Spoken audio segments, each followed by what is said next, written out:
Welcome to sociology classes. मैं हूं आपका दोस्त, आपका गाइड शिवू। आज हम सोशियोलॉजी एज ए डिसिप्लिन इस टॉपिक के ऊपर थोड़ा चर्चा करने वाले हैं। हम सभी सोशियोलॉजी के बारे में पढ़ रहे हैं, सोशियोलॉजी एक सब्जेक्ट है, इसके बारे में भी जानते हैं, लेकिन सोशियोलॉजी को हम साइंस कंसीडर कर सकते हैं या फिर नहीं कर सकते हैं, इसके ऊपर बहुत ज़्यादा डिबेट है। बहुत सारे स्कॉलर्स समझते हैं कि सोशियोलॉजी एक साइंस है और बहुत सारे ऐसे स्कॉलर्स है, थ्योरिस्ट है, जो समझते हैं कि सोशियोलॉजी एक साइंटिफिक डिसिप्लिन नहीं है। तो इसी बारे में आज के इस क्लास में हम चर्चा करने वाले हैं। यहाँ पर हम देखेंगे वो कौन से रीजंस है, वो कौन से कारण है जिसके वजह से सोशियोलॉजी को हम साइंस कह सकते हैं, और कुछ लिमिटेशंस के बारे में भी बात करेंगे। यानी कि सोशियोलॉजी को हम साइंटिफिक डिसिप्लिन किस वजह से नहीं कह सकते हैं, वो कौन से कारण है जिसके वजह से सोशियोलॉजी एक साइंटिफिक डिसिप्लिन नहीं बन सकता है, इसके बारे में भी थोड़ा चर्चा करेंगे। फिर आखिर में हम ये सारे जो वो रीजंस और लिमिटेशन को चर्चा कर रहे हैं, इसको एक समराइज करने के लिए WF ऑकबर्न ने सोशियोलॉजी को साइंटिफिक डिसिप्लिन किस वजह से कहा था, वो कौन सा क्राइटेरिया है जिसको हम साइंस कहते हैं, और वो क्राइटेरिया को सोशियोलॉजी किस तरीके से फुलफिल करता है, इसके बारे में भी चर्चा करेंगे। तो ये सारे चीज़ें आज के इस क्लास में हम डिस्कस करने वाले हैं। तो ये क्लास को शुरुआत से आखिर तक देखिएगा, क्योंकि इसको आप लोग सिस्टेमेटिक समझने के बाद ही सोशियोलॉजी एज ए साइंस, ये जो कॉन्सेप्ट है, इसको अच्छी तरीके से समझ पाओगे। तो ये क्लास अगर आप लोगों के लिए अच्छा लग रहा है तो आप लोग कमेंट कर दीजिएगा, चैनल को ज़रूर सब्सक्राइब कर दीजिएगा, क्योंकि इस चैनल पे आपको सोशियोलॉजी रिलेटेड बहुत सारे वीडियोस मिलेंगे। यहाँ पर बहुत सारे प्लेलिस्ट्स हैं, आप अपने ज़रूरत के हिसाब से प्लेलिस्ट चूज करके स्टडी कर सकते हो, आपको चीज़ें ढूंढने में आसानी होगी। तो चलिए आज का ये जो क्लास है, सेशन है, हम शुरू करते हैं। इज सोशियोलॉजी ए साइंस, ये जो क्वेश्चन है ये हमारे दिमाग में हमेशा चल रहा होता है कि हम सोशियोलॉजी को एक साइंस कह सकते हैं या फिर नहीं कह सकते हैं। बहुत सारे थ्योरिस्ट्स हैं, बहुत सारे स्कॉलर्स हैं जिन्होंने इसके रिगार्डिंग डिबेट किया है। कुछ लोगों के हिसाब से ये एक साइंटिफिक डिसिप्लिन है, तो कुछ लोगों के हिसाब से बहुत सारे ऐसे क्राइटेरिया है जिसको सोशियोलॉजी फुलफिल नहीं कर सकता है, जहां पर साइंस इसको फुलफिल करता है। तो यहाँ पर सोशियोलॉजी एज ए साइंस ये बहुत ही एक डिबेटेबल टॉपिक है। अगर हम इसके थ्योरी की शुरुआत की बात करें तो हम यहाँ पर देखते हैं ऑगस्ट कॉम्ट के बारे में। ऑगस्ट कॉम्ट, जिनको हम फादर ऑफ सोशियोलॉजी कहते हैं, वो कहते हैं कि सोशियोलॉजी को हम एक साइंटिफिक डिसिप्लिन की तरह एस्टैब्लिश कर सकते हैं। जैसे हम देखते हैं कि नेचुरल साइंसेस है, जहाँ पर हम फिजिक्स, केमिस्ट्री, मैथ, ये सारे जो साइंसेस है, यहाँ पर हम चीज़ों को एक नेचुरल लॉ की तरह ट्रीट कर सकते हैं। बहुत सारे ऐसे लॉज हैं जो हम तैयार कर सकते हैं, बहुत सारे ऐसे जनरलाइजेबल लॉज है जिसको हम क्रिएट कर सकते हैं। यानी कि वर्ल्ड के किसी भी जगह पे जाओ तो आपको ये लॉ हर जगह पर काम करते हुए देखेगा। जैसे हम बात करते हैं लॉ ऑफ ग्रेविटी के बारे में। लॉ ऑफ ग्रेविटी आप वर्ल्ड के किसी भी जगह पर जाओ सेम ही होता है, यानी कि ये एक जनरलाइजेबल लॉ है, ये एक नेचुरल लॉ है। इसी तरीके से ऑगस्ट कॉम्ट भी कहते हैं कि हम सोशल साइंसेस में ह्यूमन सोसाइटी को जब हम स्टडी करते हैं, वहां पर भी इस तरीके का जनरलाइजेबल लॉ तैयार कर सकते हैं जो हर जगह पर एप्लीकेबल होगा। तो यहाँ पर ऑगस्ट कॉम्ट सोशियोलॉजी को एक साइंटिफिक डिसिप्लिन की तरह तैयार करने की बात करते हैं। उनके हिसाब से हम सोशियोलॉजी को एक साइंटिफिक डिसिप्लिन की तरह बना सकते हैं, हम ऐसे लॉज बना सकते हैं जो वर्ल्ड के हर जगह पर, हर सोसाइटी में एप्लीकेबल होगा। तो यहाँ पर ऑगस्ट कॉम्ट का नाम बहुत इंपॉर्टेंट है। ऑगस्ट कॉम्ट के बारे में भी आप लोगों के लिए जानना जरूरी है। इसके बारे में मैंने एक सेपरेट क्लास पहले से ही करा के रखी है, आप वो क्लास देख सकते हो। अब ऑगस्ट कॉम्ट के साथ साथ और एक इंपॉर्टेंट थिंकर है जिनका नाम है इमाइल डुर्खिम। ऑगस्ट कॉम्ट और इमाइल डुर्खिम ये दोनों कहते हैं कि सोशियोलॉजी इज ए साइंस। उनके हिसाब से सोशियोलॉजी एक साइंस है क्योंकि ये साइंटिफिक मेथड को अप्लाई करता है, ये साइंटिफिक मेथड को एडॉप्ट करता है सोसाइटी को समझने के लिए। तो इसके बारे में हम आगे जाकर थोड़ा और चर्चा करेंगे। अब सोशियोलॉजी एज ए साइंस, ये जो बात है इसके बारे में बहुत सारे लोगों ने इसको पॉजिटिवली एक्सेप्ट किया है, यानी कि सोशियोलॉजी एक साइंस है, इसके बारे में बहुत सारे रीजन दिए हैं और बहुत सारे ऐसे स्कॉलर है, बहुत सारे ऐसे पॉइंट्स है जिसके बारे में जो लिमिटेशन हमें सोशियोलॉजी को एक साइंटिफिक डिसिप्लिन नहीं बनाता है। तो पहले हम चर्चा करते हैं सोशियोलॉजी इज ए साइंस। बहुत सारे ऐसे रीजंस हैं जिसके वजह से हम सोशियोलॉजी को एक साइंस कह सकते हैं। जैसे सोशियोलॉजी साइंटिफिक मेथड को एडॉप्ट करता है, यहाँ पर हमें एक्यूरेट ऑब्जर्वेशन करने में मदद करता है। सोशियोलॉजी में ऑब्जेक्टिविटी भी पॉसिबल है, यहाँ पर कॉज इफेक्ट रिलेशनशिप के बारे में बात की जा सकती है, इस हिसाब से हम सोसाइटी को भी डिस्क्राइब कर सकते हैं। यहाँ पर सोशियोलॉजी हमारे सोसाइटी को एक्यूरेटली मेजर कर सकता है, यहाँ पर बहुत सारे प्रिडिक्शन भी किया जा सकता है, यानी कि फ्यूचर में क्या घटनाएं घटेगी ये सारी चीजें भी हम सोशियोलॉजी में प्रिडिक्ट कर सकते हैं। और सोशियोलॉजी जो है एक जनरलाइजेबल साइंस है, यानी कि इसको यहाँ पर हम सोशियोलॉजी में थ्योरीज को हम जनरलाइज कर सकते हैं, यानी कि एक सोसाइटी को स्टडी करने के बाद इसको हम बाकी सोसाइटीज में भी अप्लाई कर सकते हैं। अब ये जो पॉइंट्स है इसको थोड़ा और डिस्कस करते हैं, क्योंकि हम अगर एग्जाम में हमें लिखने के लिए क्वेश्चन आता है तो वहां पर हमें चीजों को डिस्क्राइब करना जरूरी है और इसको समझने के लिए भी इसके अंदर में जो भी चीजें हैं इसको भी थोड़ा अच्छी तरीके से देखना होगा। तो पहला जो पॉइंट है वो है सोशियोलॉजी एडॉप्ट्स साइंटिफिक मेथड। सोशियोलॉजी हमारा साइंटिफिक मेथड को एडॉप्ट करता है। यहां पर हम नॉर्मली साइंटिफिक मेथड जब समझने की कोशिश करते हैं, हम समझते हैं कि लेबोरेटरी में जो एक्सपेरिमेंट की जाती है उसको ही हम नॉर्मली साइंटिफिक मेथड कहते हैं, लेकिन ऐसा नहीं है। सिर्फ एक्सपेरिमेंट करना, लेबोरेटरी सेटिंग में चीज़ों को एक्सपेरिमेंट करना ही साइंस नहीं है। इसके अलावा भी बहुत सारे और भी रीजंस है या फिर बहुत सारे ऐसे भी साइंटिफिक इन्वेस्टिगेशन के मेथड है जिसके द्वारा हम चीज़ों को समझ सकते हैं।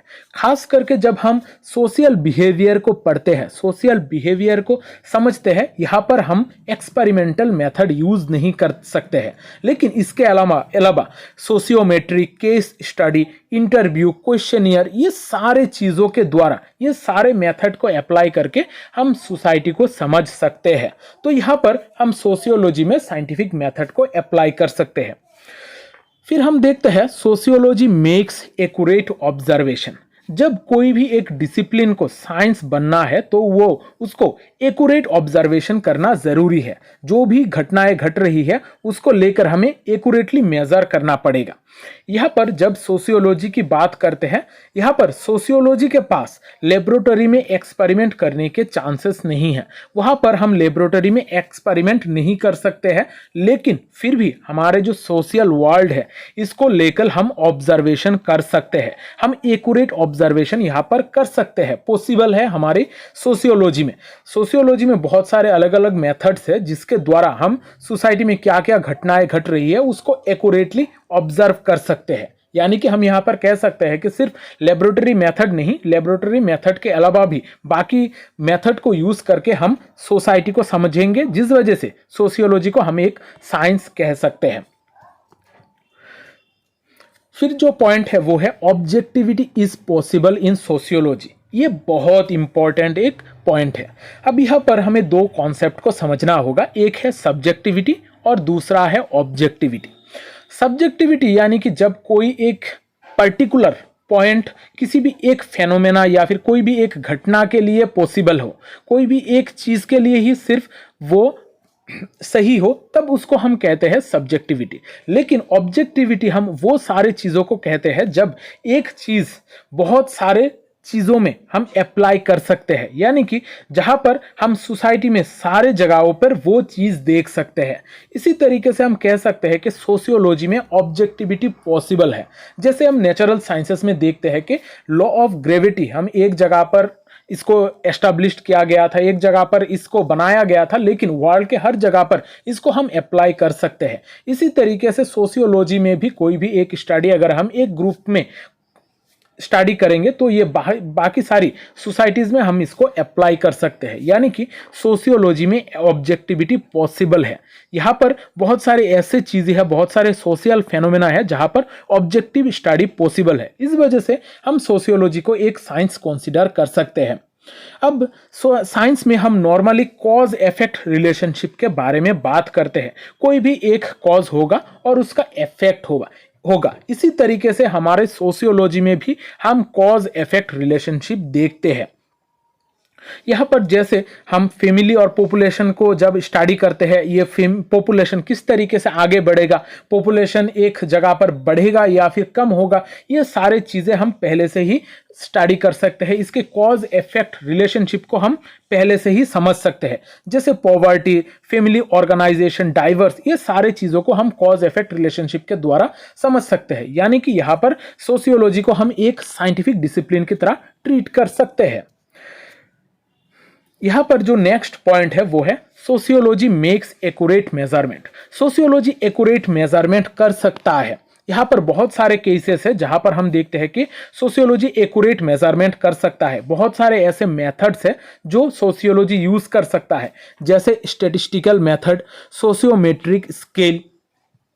इसके अलावा भी और भी मेजरमेंटल स्केल्स है सोशियोलॉजी में, जिसके द्वारा सोसाइटी में जो भी सोशल रिलेशनशिप है, इसका इफेक्टिवनेस और इसका एक्यूरेसी हम पहले से ही मेजर कर सकते हैं।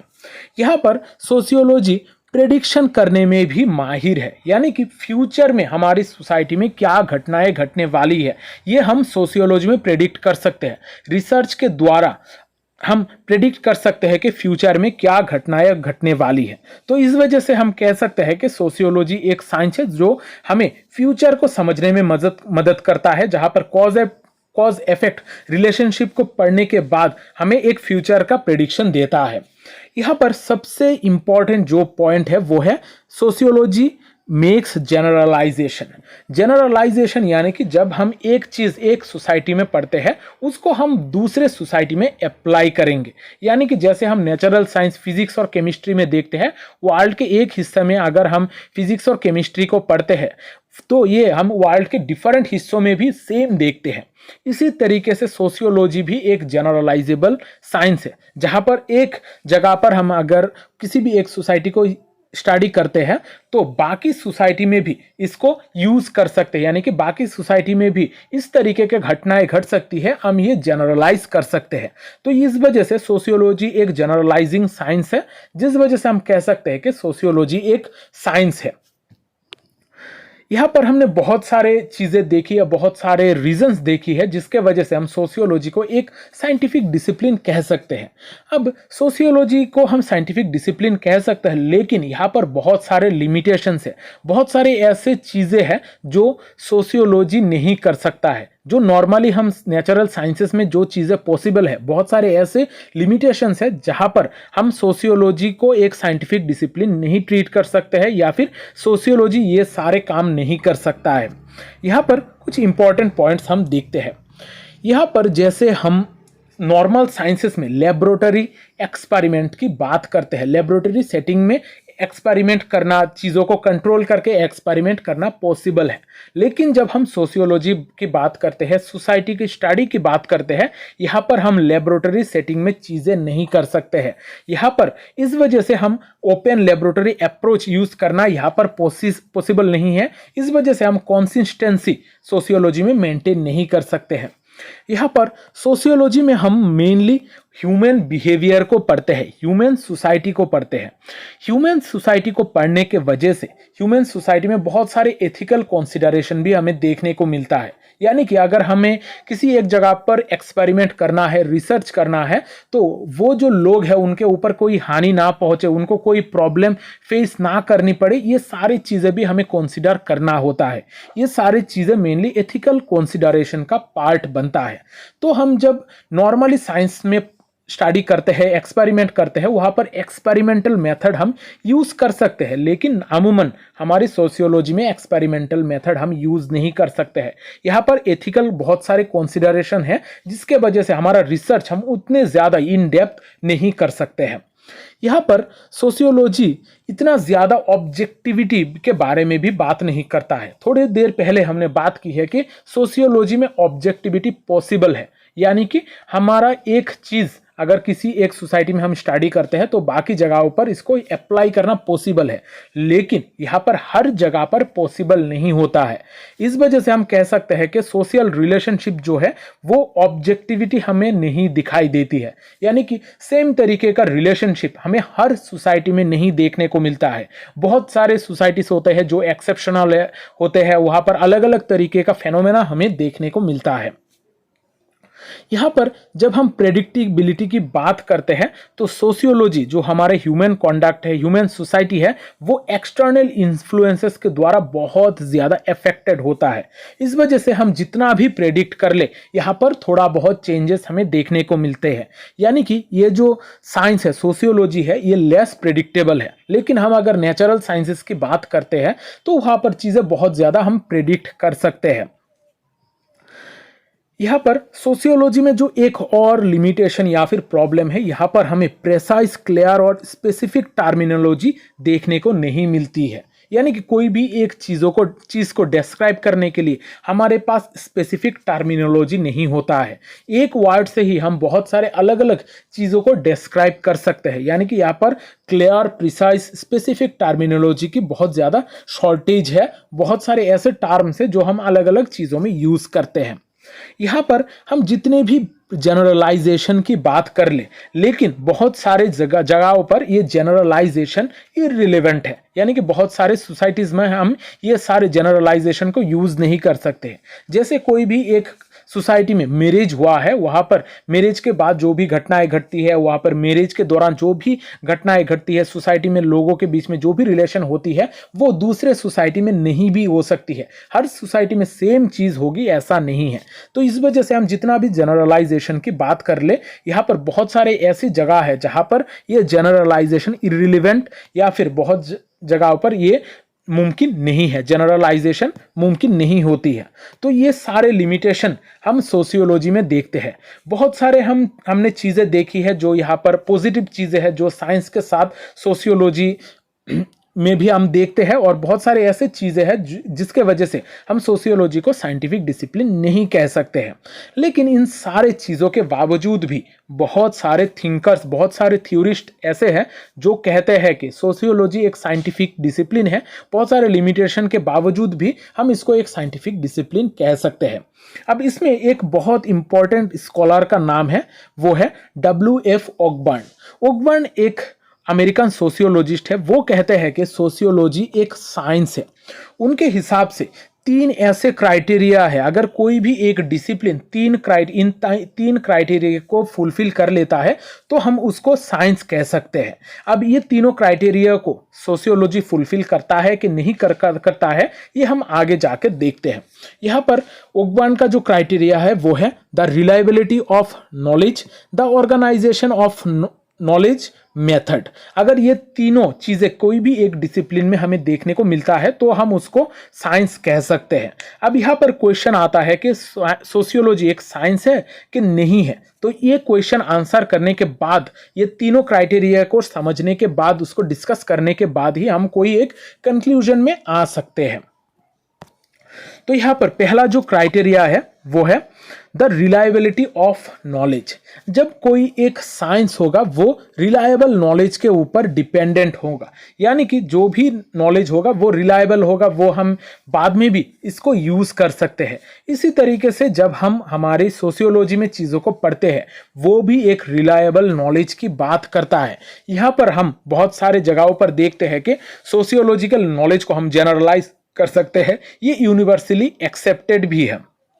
लेकिन हम जो नॉर्मली फिजिक्स और केमिस्ट्री में देखते हैं जिस तरीके का जनरलाइजेशन, उस तरीके का जनरलाइजेशन हम सोशियोलॉजी में नहीं देखते हैं। सोशियोलॉजी में जो जनरलाइजेशन है वो टाइम एंड स्पेस के हिसाब से रेस्ट्रिक्टेड है। किसी भी एक पर्टिकुलर जगह पे और कौन से टाइम पर वो घटनाएं घट रही है वो उस टाइम पर रेस्ट्रिक्टेड है। तो हमें जनरलाइज करने के लिए वो सारे चीज़ें भी, फैक्टर भी कंसिडर करना चाहिए। लेकिन फिर भी हम सोशियोलॉजिकल डाटा को जनरलाइज कर सकते हैं। लेकिन ये जो सोशियोलॉजिकल डाटा है बहुत ज़्यादा फास्ट चेंज भी होता है, लेकिन फिर भी हम ये कंसीडर कर सकते हैं, इतने सारे डिफिकल्टीज के बावजूद भी ये कंसीडर कर सकते हैं कि सोशियोलॉजी के जो नॉलेज है, जो भी इंफॉर्मेशन है, वो हम बहुत सारे जगहों पर जनरलाइज कर सकते हैं। इस वजह से सोशियोलॉजी हम देखते हैं कि बहुत ज़्यादा सक्सेसफुल भी है आजकल के वक्त पर, क्योंकि ये सोसाइटी के बारे में प्रेडिक्ट कर सकता है, जनरलाइज कर सकता है। फिर जो दूसरा पॉइंट है वो है द ऑर्गेनाइजेशन ऑफ नॉलेज। जब एक साइंटिफिक डिसिप्लिन बनना है तो वहाँ पर ऑर्गेनाइजेशन ऑफ नॉलेज की ज़रूरत है। नॉलेज को वहाँ पर ऑर्गेनाइज तरीके से रखना ज़रूरी है। साइंस में हम ऑर्गेनाइजेशन ऑफ नॉलेज देखते हैं। इसी तरीके से जब हम सोशियोलॉजी की बात करते हैं, सोशियोलॉजी में भी हमें ऑर्गेनाइजेशन ऑफ नॉलेज देखने को मिलती है।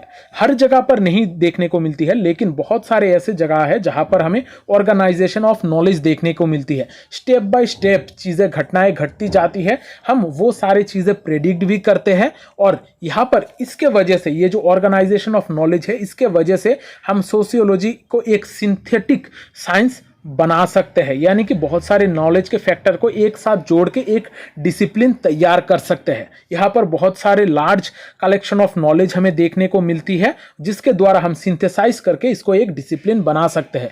यानी कि हम सोशियोलॉजी में ऑर्गेनाइजेशन ऑफ नॉलेज देखते हैं। फिर जो पॉइंट है वो है मेथड। हम किस तरीके का मेथड यूज कर रहे हैं, ये भी बहुत इंपॉर्टेंट एक रोल प्ले करता है। जब हम साइंस की बात करते हैं, साइंस में साइंटिफिक मेथड इन्वेस्टिगेशन यूज की जाती है। जब कोई भी एक साइंस हो, कोई भी एक डिसिप्लिन अगर साइंस बनना है, तो वहाँ पर हमें साइंटिफिक मेथड का यूज करना जरूरी है। यहाँ पर हमें हाइपोथेसिस यूज करना पड़ता है, यहाँ पर हमें एक्सपेरिमेंट यूज करना पड़ता है। लेकिन सिर्फ लेबोरेटरी में एक्सपेरिमेंट के जरिए ही हम कोई भी एक डिसिप्लिन को समझ सकते हैं या फिर कोई भी एक फैक्ट को समझ सकते हैं, ये नहीं है। हम लेबोरेटरी में एक्सपेरिमेंट के बावजूद भी, यहाँ पर लेबोरेटरी में एक्सपेरिमेंट अगर ना भी करें, तब भी हम बहुत सारे फैक्ट्स और फिगर को समझ सकते हैं, बहुत सारे रिसर्च हम कंडक्ट कर सकते हैं। इसी तरीके का एक डिसिप्लिन है सोशियोलॉजी, जहाँ पर normally experimental method laboratory situation में पॉसिबल नहीं है, या फिर यहाँ पर बहुत ज़्यादा डिफिकल्ट है। लेकिन इसके बावजूद भी बहुत सारे ऐसे मेथड है जिसको यूज करके हम सोसाइटी को समझ सकते हैं। जो सोसाइटी का साइंस है, इसको हम समझ सकते हैं। जैसे एक्सपेरिमेंटल मेथड हम यूज कर सकते हैं, historical method, case study method, social survey method, इस तरीके का अलग अलग तरीके का मेथड यूज करके हम सोसाइटी को समझ सकते हैं। यहाँ पर इस वजह से हम कह सकते हैं कि जो सोशियोलॉजी है, सोशियोलॉजी एक साइंटिफिक डिसिप्लिन है, क्योंकि यहाँ पर बहुत सारे अलग अलग साइंटिफिक मेथड भी हम यूज कर सकते हैं। अब यहाँ पर ये जो ऑकबर्न ने ये 3 क्राइटेरिया की बात की है, ये तीनों क्राइटेरिया को सोशियोलॉजी फुलफिल करता है। तो इस वजह से हम कह सकते हैं कि सोशियोलॉजी जो है वो एक साइंस है, वो एक साइंटिफिक डिसिप्लिन है। अब यहाँ पर कंक्लूजन में हम यही कह सकते हैं कि सोशियोलॉजी एक साइंटिफिक डिसिप्लिन है, क्योंकि ये साइंटिफिक थ्योरीज की बात करता है। यहाँ पर हमें साइंटिफिक जो भी अप्रोचेस है, रिसर्च मेथड है, ये सारे चीज़ें देखने को मिलता है। यहाँ पर एक्सपेरिमेंटल मेथड पॉसिबल नहीं है, लेकिन एक्सपेरिमेंटल मेथड के अलावा भी बहुत सारे टूल्स एंड टेक्निक्स है जिसको यूज़ करके हम सोशियोलॉजी में सोसाइटी को समझ सकते हैं। यहाँ पर हम जेन्युइन साइंटिफिक कैरेक्टरिस्टिक देखते हैं सोशियोलॉजी में। सोशियोलॉजी एक जनरलाइजेबल साइंस है, तो ये सारे फेनोमेना हमें सोशियोलॉजी में देखने को मिलता है। यहाँ पर सोशल साइंस और ह्यूमैनिटीज के बीच में सोशियोलॉजी एक यूनिक पोजीशन बियर करता है। यानी कि जब हम नेचुरल साइंसेस की बात करते हैं, जैसे फिजिक्स, केमिस्ट्री, मैथ, यहाँ पर एक अलग तरीके का चीज़ें दिखाई देती है। और जब हम ह्यूमैनिटीज की बात करते हैं, जब हम ह्यूमन सोसाइटी को स्टडी करने की बात करते हैं, यहाँ पर अलग चीज़ें देखने को मिलती है। लेकिन सोशियोलॉजी ये दोनों के बीच में एक यूनिक पोजीशन क्रिएट करता है, जिसके वजह से हम अगर एक ब्रॉड सेंस की बात करें तो हम इस सोशियोलॉजी को एक साइंस की तरह ट्रीट कर सकते हैं, क्योंकि यहाँ पर सोसाइटी को ये एक्सप्लोर करता है, सोसाइटी को अलग अलग तरीके का इन्वेस्टिगेशन के जरिए हमें समझाने की कोशिश करता है, प्रेडिक्ट करता है, हमें एक जनरलाइजेबल साइंस को प्रोवाइड करता है। तो ये सारे चीजें, ये सारे फीचर्स जो है वो सोशियोलॉजी को एक साइंटिफिक डिसिप्लिन बनाता है। तो आज के क्लास में हमने ये समझा है कि सोशियोलॉजी एक साइंटिफिक डिसिप्लिन है, लेकिन इसके बहुत सारे लिमिटेशंस भी है और बहुत सारे स्कॉलर्स इसको क्रिटिसाइज भी करते हैं, लेकिन फिर भी हम ओवरऑल सोशियोलॉजी को एक साइंटिफिक डिसिप्लिन की तरह ट्रीट कर सकते हैं। तो अगर आपको आज का क्लास अच्छा लगा है तो कमेंट कर देना, और ये जो चैनल है इसको ज़रूर सब्सक्राइब कर लीजिएगा, क्योंकि यहाँ पर आप लोगों को बहुत सारे वीडियोस मिलेंगे, इंफॉर्मेटिव वीडियोस, और यहाँ पर बहुत सारे प्लेलिस्ट है। आप अपने ज़रूरत के हिसाब से प्लेलिस्ट चूज करके स्टडी कर सकते हो। यहाँ पर जो भी मटेरियल है UPSC, UGC, NET, BA, MA हर एग्जाम के लिए इम्पॉर्टेंट है। तो आप लोग अपने ज़रूरत के हिसाब से प्लेलिस्ट से चीज़ें चूज करके स्टडी कर लीजिएगा। तो आज का क्लास यहाँ पर ही ख़त्म करता हूँ। अगर क्लास अच्छा लगा है तो वीडियो को लाइक और शेयर भी ज़रूर कर दीजिएगा, क्योंकि शेयरिंग इज केयरिंग। मिलते हैं अगले सेशन में, तब तक अच्छे रहिए, स्वस्थ रहिए और लोगों में प्यार बांटते रहिए। जय हिंद।